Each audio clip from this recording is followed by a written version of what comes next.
Ugh. Ah, nothing like a warm cup of Shiba coffee and Tico's Genmaicha to really get the brain going for a deep dive into some fascinating Okay, research. right? It's amazing how much buzz there is around dichloroacetate, or DCA, and its potential in cancer treatment. You've sent us a collection of scientific papers and a magazine article, and I'm eager to unpack it all with you. Let's do it. So today's mission is to really understand DCA, its mechanisms, potential benefits, limitations, and what the latest research says about its future. What do you say we jump right in? Let's jump in. First up, let's break down what DCA actually is. It sounds pretty complex, but maybe it's simpler than we think. You'd be surprised. Structurally, DCA is an analog of acetic acid, the main component of vinegar. Okay. The difference.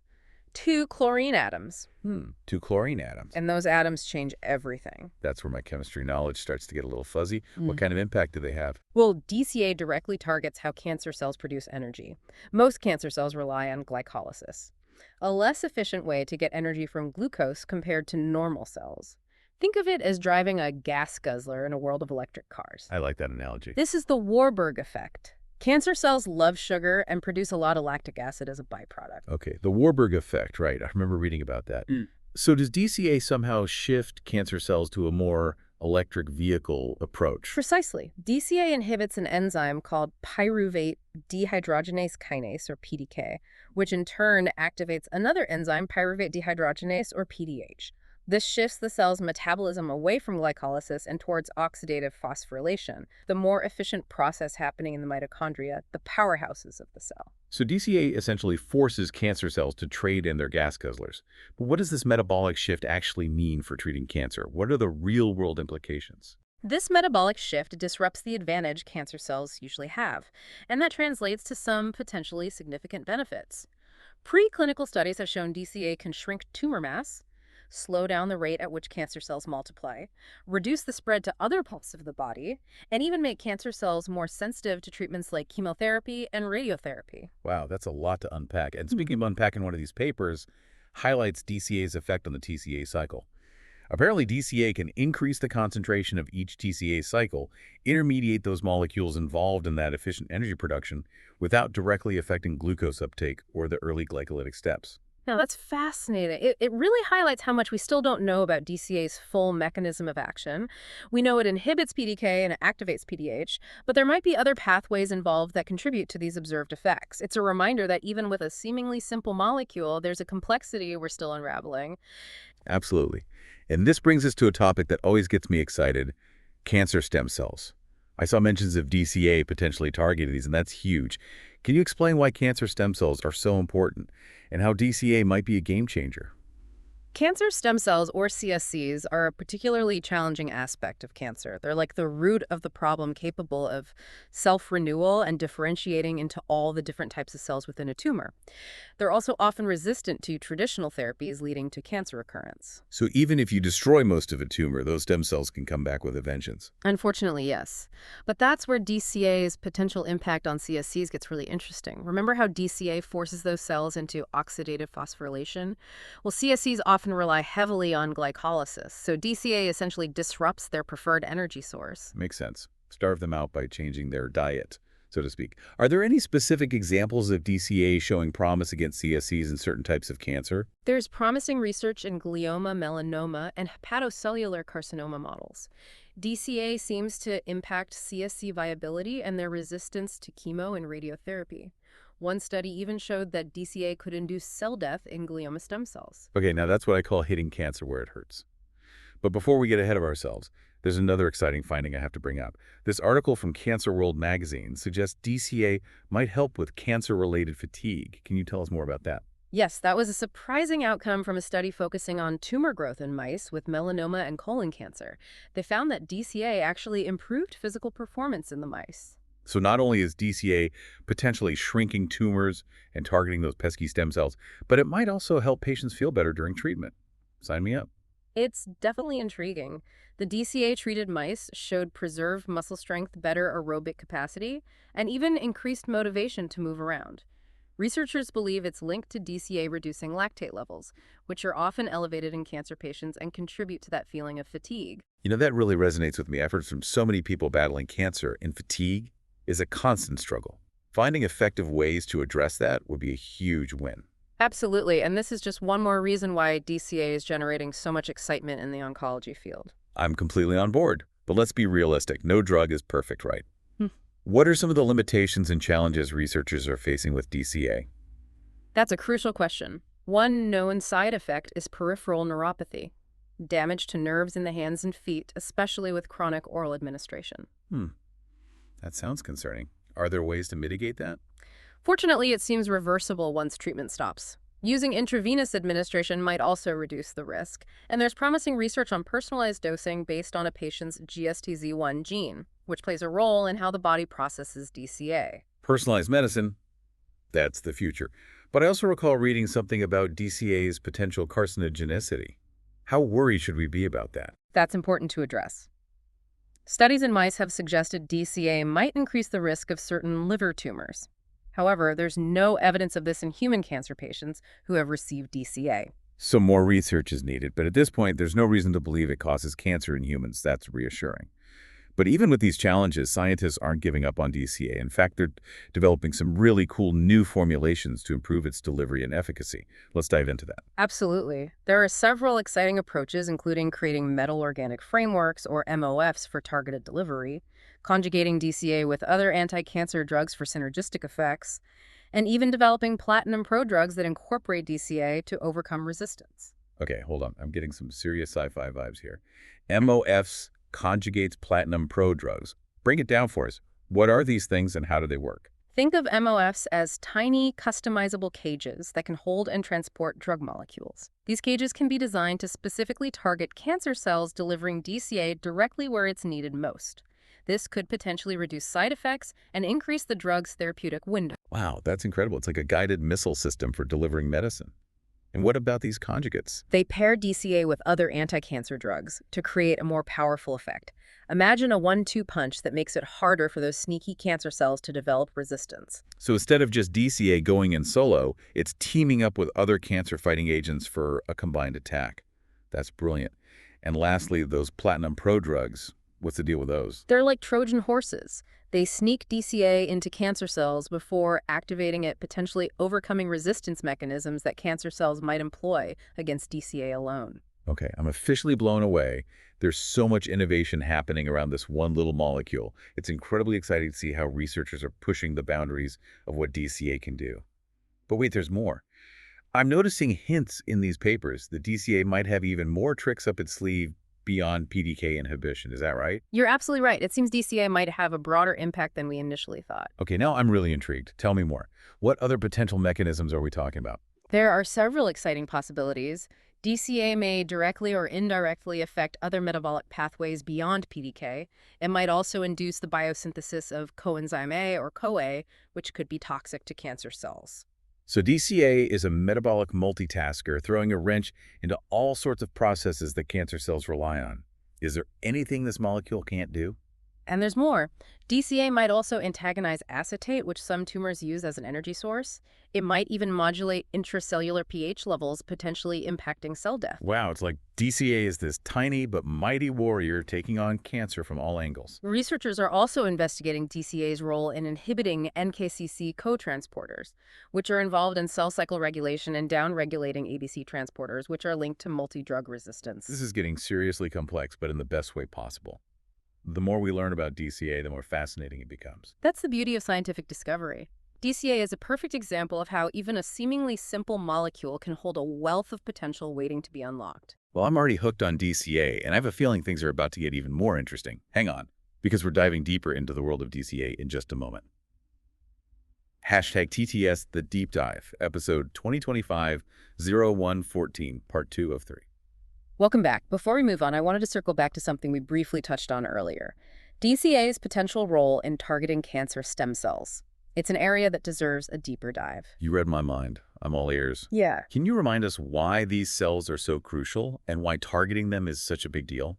Cancer stem cells, or CSCs, are like the masterminds behind tumor growth. They have this incredible ability to self-renew and differentiate, meaning they can create copies of themselves and give rise to all the different types of cells that make up a tumor. They're essentially the roots of the problem, constantly replenishing the tumor's army. So even if you manage to wipe out most of the tumor if you miss those stem cells, the cancer can stage a comeback. Exactly. And to make matters worse, CSCs are notorious for their resistance to traditional cancer treatments like chemotherapy and radiation. This makes them a major culprit in cancer recurrence. Okay, I'm starting to see why these CSCs are such a big deal. So how does DCA fit into all of this? What makes it a potential weapon against these tricky cells? Well, remember, DCA's ability to shift cancer cell metabolism from glycolysis to oxidative phosphorylation.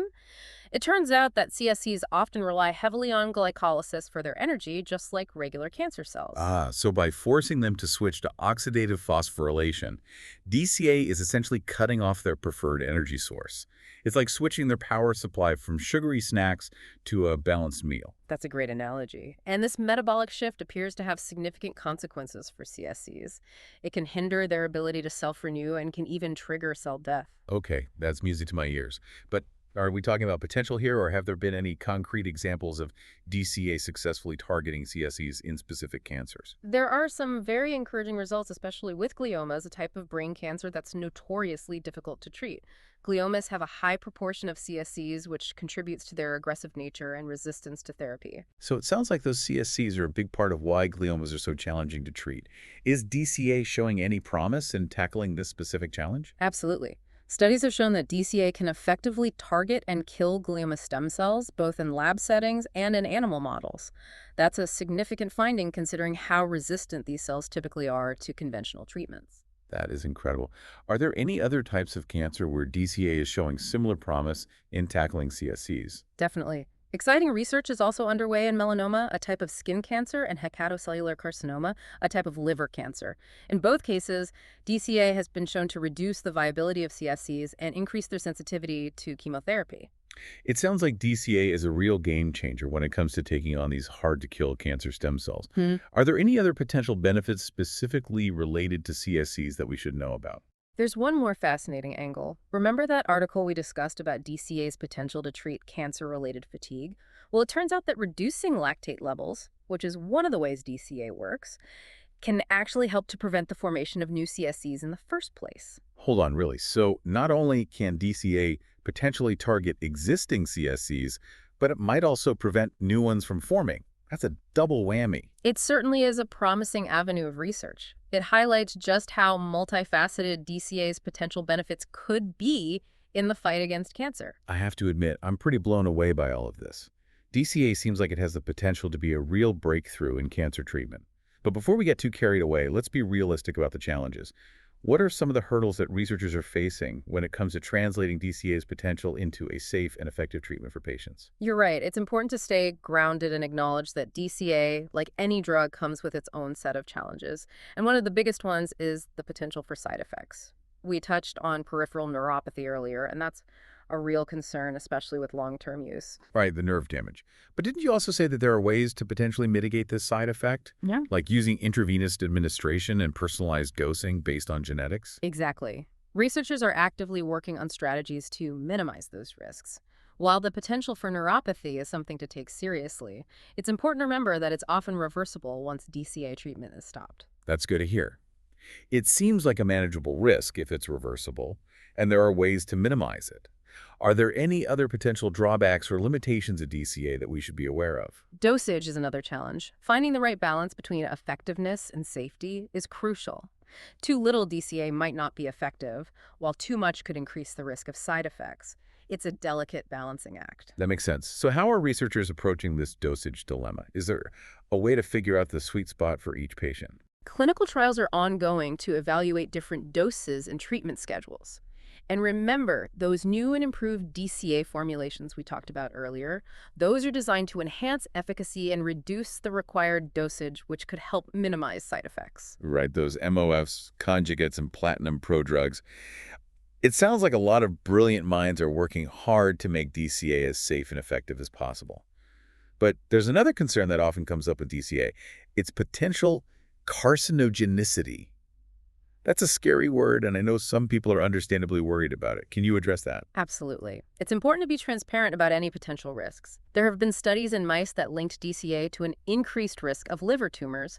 However, it's crucial to emphasize that no such link has been found in humans. So it's a more research is needed situation when it comes to understanding the long-term effects of DCA in humans. But for now, we shouldn't jump to conclusions based on animal studies. Exactly. And it's worth noting that DCA is already FDA approved for treating lactic acidosis. And it has a good safety record in that context. So while we should certainly be cautious and continue to monitor for any potential long-term effects, there's no reason to believe that DCA is carcinogenic in humans based on the current evidence. Okay, that puts my mind at ease a bit. It sounds like the potential benefits of DCA might outweigh the risks, especially for patients with aggressive or hard-to-treat cancers. But let's shift gears and talk about something more positive. Those exciting developments in DCA research that are aimed at making it even more effective and targeted. I'm really curious to learn more about those futuristic formulations you mentioned earlier. I'm happy to dive into that. There are some truly groundbreaking advancements happening in the world of DCA delivery. Let's start with those metal organic frameworks, or MOFs. They're a perfect example of how nanotechnology is revolutionizing medicine. Okay, remind me again what MOFs are and how they work. It sounds like something straight out of a sci-fi movie. Imagine tiny, intricate cages made of metal ions and organic molecules. These cages can be precisely engineered to encapsulate and transport DCA molecules, acting like microscopic delivery trucks that carry their precious cargo straight to the tumor site. So it's like giving DCA a VIP escort service to its destination. Hmm. What are the advantages of using MOFs compared to other delivery methods? The beauty of MOFs is their precision. They can be designed to specifically target cancer cells, minimizing the amount of DCA that reaches healthy tissues and thereby reducing the risk of side effects. Plus, they can protect DCA from degradation, ensuring that a higher concentration of the drug actually reaches the tumor. Wow, that's amazing. It's like a guided missile system for medicine delivering the treatment directly to the enemy's base. And the innovation doesn't stop there. Researchers are also exploring DCA conjugates, hybrid molecules that combine DCA with other anti-cancer drugs. I remember you mentioning those earlier. It sounds like a powerful combination. What's the rationale behind creating these conjugates? The idea is to create synergistic effects where the two drugs work together to deliver a more potent blow to cancer cells. Think of it as a 1-2 punch. A knockout punch for cancer. Are there any specific examples of DCA conjugates that are showing promise in preclinical studies? One exciting example is the combination of DCA with doxorubicin, a commonly used chemotherapy drug. This conjugate has shown enhanced anti-cancer activity in several preclinical models. That's incredible. So we have MOFs delivering DCA with pinpoint accuracy and conjugates teaming DCA up with other cancer-fighting agents. It sounds like researchers are pulling out all the stops to unleash DCA's full potential. Are there any other strategies in development that we should know about? Researchers are also exploring ways to enhance DCA's activity once it reaches the tumor. One promising approach involves using nanoparticles to deliver DCA directly into the mitochondria, the powerhouses of the cell where oxidative phosphorylation takes place. That's brilliant. It's like delivering the treatment directly to the source of the problem. Yeah. Exactly. And there are even more creative strategies in development, like using light or ultrasound to activate DCA once it's inside the tumor. Okay, this is seriously impressive. It seems like the possibilities are endless when it comes to optimizing DCA as a cancer treatment. But even with all these incredible advances, I have to ask, what are the biggest hurdles that still need to be overcome before DCA can become a mainstream treatment option for cancer patients? That's a great question. Despite all the excitement and progress, some significant challenges lie ahead. One of the biggest is the need for more clinical trials in humans. Right. Most of what we've discussed has been based on preclinical models, cells in a dish or animal studies. Those are important for laying the groundwork, but they don't always translate perfectly to humans, right? Precisely. While those studies provide valuable insights, we need more data from human trials to confirm DCA's safety and effectiveness in real-world patients. It's about bridging the gap between promising lab results and proven clinical outcomes. So it's all about taking that next step and seeing how DCA performs in the real world. And that involves going through those rigorous clinical trials, which I know can be a lengthy and complex process. You're right. Clinical trials take time, resources, and careful planning, but they're absolutely essential for ensuring the safety and effectiveness of any new treatment. I completely agree. Are there any other roadblocks on the path to making DCA a widely available treatment option? Regulatory approval is another hurdle. Even if DCA proves safe and effective in clinical trials, it still needs to get the green light from regulatory agencies like the FDA before it can be widely prescribed to patients. Right, that's a crucial step. And I imagine that getting regulatory approval can be a long and winding road with lots of paperwork and scrutiny involved. You're absolutely right. It involves rigorous safety and efficacy testing, as well as thorough documentation and review. It's a necessary process to ensure that any new drug that reaches the market meets the highest standards of safety and effectiveness. But if DCA can clear those regulatory hurdles, it has the potential to revolutionize cancer treatment, right? It seems like such a promising approach, especially with all the research happening around it. I absolutely agree. DCA's unique mechanism of action, its potential to target cancer stem cells, and the ongoing development of innovative delivery systems make it a truly exciting prospect for the future of oncology. But we need to stay patient and let the science guide us. That's a good point. It's important to balance our enthusiasm with a healthy dose of realism, but it's hard not to get excited about the potential here. I understand. It's truly inspiring to see how scientific curiosity and the relentless pursuit of better treatments are driving this research forward. DCA is a testament to the power of human ingenuity when it comes to tackling complex challenges like cancer. I couldn't agree more. And speaking of tackling challenges, there's one more aspect of DCA research that I'd love to explore. It's about the idea of personalized medicine and how DCA might fit into that evolving landscape. I'm really curious to hear your thoughts on this. That's a fantastic topic. And you're right, personalized medicine is rapidly changing how we approach cancer treatment. It's all about tailoring therapies to an individual's unique needs and characteristics. So how does DCA fit into this personalized medicine puzzle? Is there a way to make DCA treatment more individualized? I believe DCA has tremendous potential in the realm of personalized medicine. Imagine tailoring DCA treatment to an individual's specific tumor type, genetic makeup, and even their metabolic profile. So it's not just about using DCA as a standalone treatment, but rather incorporating it into a more holistic and individualized approach to cancer care. Exactly. DCA could become part of a multi-pronged strategy working alongside other therapies like chemotherapy, radiation, or immunotherapy.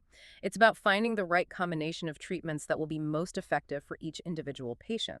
I'm starting to see a future where DCA is like a secret weapon in the oncologist's arsenal, ready to be deployed in a personalized way to maximize its impact. That's a great way to put it. And here's a thought-provoking question for you, dear listener.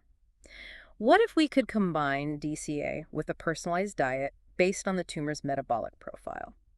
Could that further enhance DCA's efficacy and minimize side effects? Wow, that's a really interesting idea. It takes personalized medicine to a whole new level, doesn't it? It certainly does. It's an area ripe for exploration. Imagine using dietary interventions to complement DCA treatment and make it even more effective. I'm already adding that to my list of things I'm ridiculously curious about. It seems like the possibilities are endless when it comes to DCA and its potential in the fight against cancer.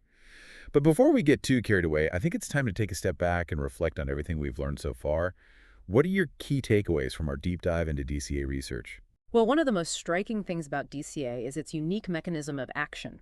It targets the way cancer cells produce energy, forcing them to shift from glycolysis to oxidative phosphorylation. This metabolic shift has the potential to disrupt tumor growth, target cancer stem cells, and even improve the quality of life for patients by reducing fatigue. I agree. And it's not just about DCA working solo. It has the potential to enhance other therapies and work synergistically with them. It's like a team player always ready to step up and contribute to the fight. Exactly. And the ongoing development of innovative delivery systems like those MOFs and conjugates is incredibly exciting. These advancements are paving the way for more targeted and effective DCA treatments with fewer side effects. I'm definitely feeling optimistic about the future of DCA research. But it's also important to acknowledge that challenges remain. We need more clinical trials in humans to confirm DCA safety and effectiveness in real-world settings. And we need to address concerns about potential side effects like peripheral neuropathy. You're absolutely right, and we need to be patient and let the science guide us. But even with these challenges, I believe DCA has the potential to be a game changer in the fight against cancer. I'm with you on that. It's a reminder that even a seemingly simple molecule can hold incredible potential waiting to be unlocked. And who knows what other amazing discoveries await us as DCA research continues to unfold. But for now, dear listener, we're going to take a short break. When we come back, we'll wrap up our deep dive into DCA with some final thoughts and a provocative question to leave you pondering. Stay tuned.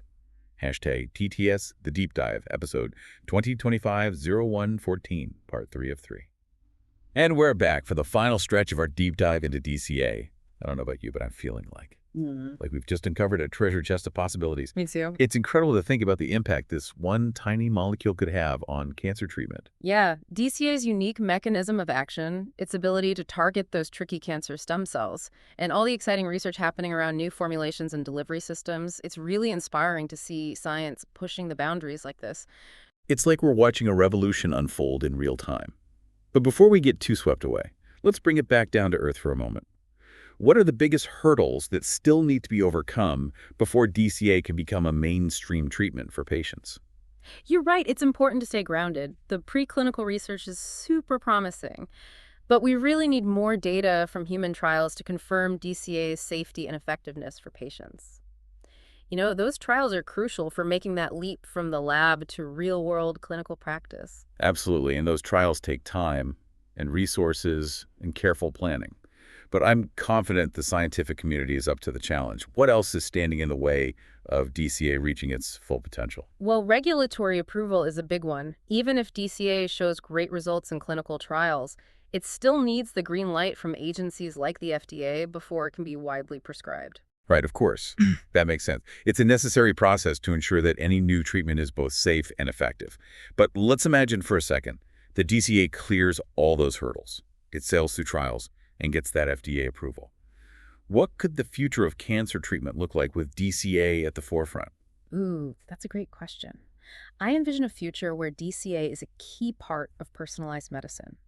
Imagine tailoring DCA treatment to each individual's tumor type, their genetic makeup, their metabolic profile. So it becomes like a customized treatment plan Uh, designed specifically for that patient. Exactly. DCA could be part of a multi-pronged strategy, working alongside other therapies like chemoradiation or immunotherapy. It's about finding the right combination for each person. It's like having a toolbox full of powerful options. And DCA is one of those essential tools ready to be used in the most effective way possible. Oh. Speaking of personalized approaches, I keep thinking back to something you mentioned earlier about combining DCA with a personalized diet Oh, yeah. based on the tumor's metabolic profile.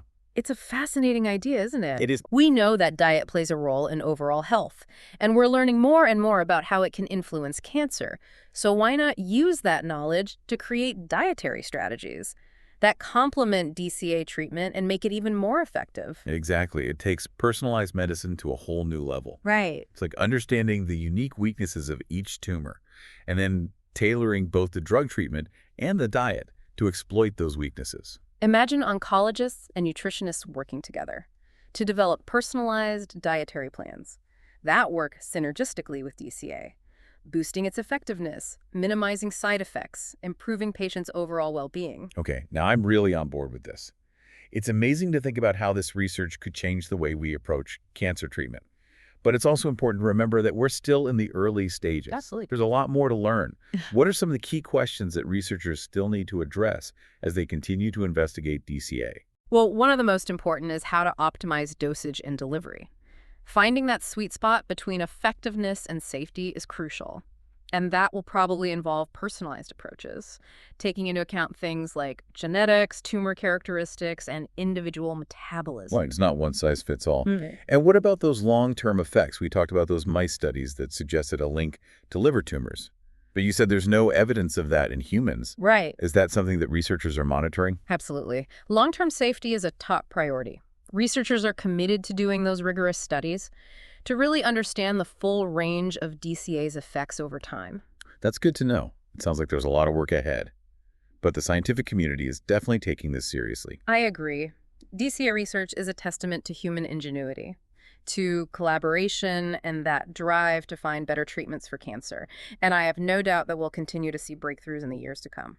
Well, dear listener, we've covered a lot of ground in this deep dive. We've explored the ins and outs of DCA, how it works, its potential benefits and limitations, the exciting research that's pushing the boundaries of cancer treatment, cancer stem cells, dosage delivery, personalized medicine, dietary interventions. What a journey.